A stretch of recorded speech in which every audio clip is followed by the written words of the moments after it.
Les éditions Télème présentent un enregistrement intégral de Indiana de George Sand, lu par Amandine Lonjac.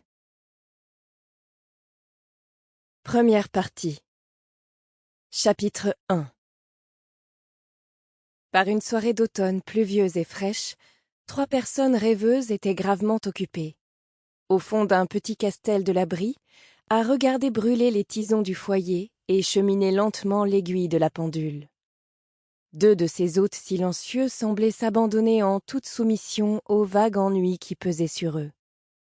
Mais le 3e donnait des marques de rébellion ouverte.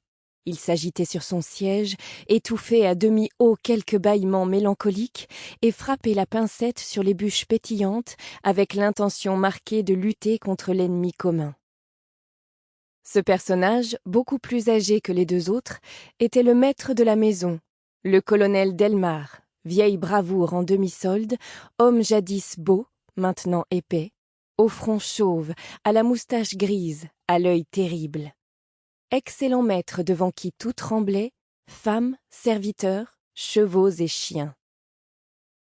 Il quitta enfin sa chaise, évidemment impatienté de ne savoir comment rompre le silence, et se prit à marcher pesamment dans toute la longueur du salon, sans perdre un instant la roideur convenable à tous les mouvements d'un ancien militaire, s'appuyant sur les reins et se tournant tout d'une pièce, avec ce contentement perpétuel de soi-même qui caractérise l'homme de parade et l'officier modèle.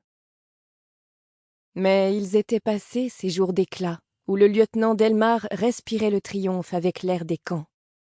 L'officier supérieur en retraite, oublié maintenant de la patrie ingrate, se voyait condamné à subir toutes les conséquences du mariage. Il était l'époux d'une jeune et jolie femme, le propriétaire d'un commode manoir avec ses dépendances, et de plus, un industriel heureux dans ses spéculations. En conséquence de quoi, le colonel avait de l'humeur, et ce soir-là surtout, car le temps était humide, et le colonel avait des rhumatismes. Il arpentait avec gravité son vieux salon meublé dans le goût de Louis XV, s'arrêtant parfois devant une porte surmontée d'amours nus, peints à fresque, qui enchaînaient de fleurs, des biches fort bien élevées et des sangliers de bonne volonté, parfois devant un panneau surchargé de sculptures maigres et tourmentées, dont l'œil se fût vainement fatigué à suivre les caprices tortueux et les enlacements sans fin. Mais ces vagues et passagères distractions n'empêchaient pas que le colonel, à chaque tour de sa promenade, ne jetât un regard lucide et profond sur les 2. Sample complete. Ready to continue?